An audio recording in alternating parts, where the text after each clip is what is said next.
Есть у меня идея почистить речки здесь в честь благодарности такой казахстанцам. Всем привет! Хотим отблагодарить казахов и Казахстан. Россияне организовали субботник. Перед началом видео, пожалуйста, не забудьте поставить лайк и написать комментарии для продвижения видео. Россиянин Алексей Сибирский в знак благодарности за помощь и поддержку, которую ему и его семье оказали казахстанцы, решил организовать субботник в Уральске.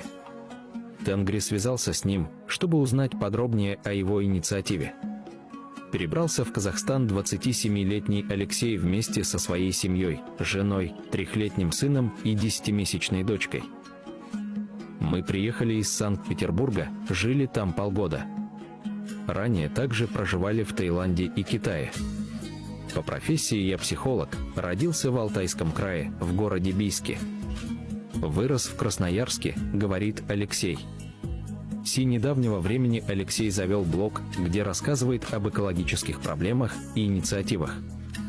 Занимается эковолонтерством.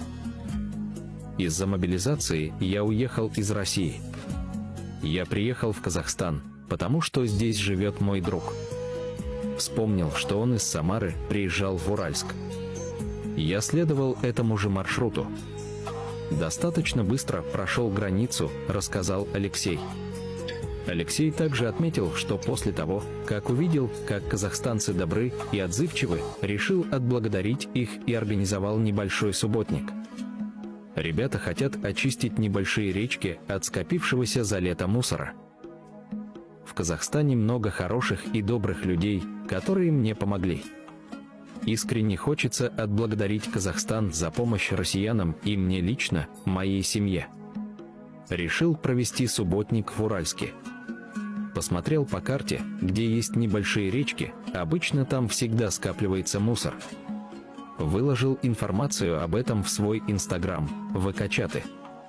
Таким образом, собралось много людей. По моим оценкам, где-то около 50 человек.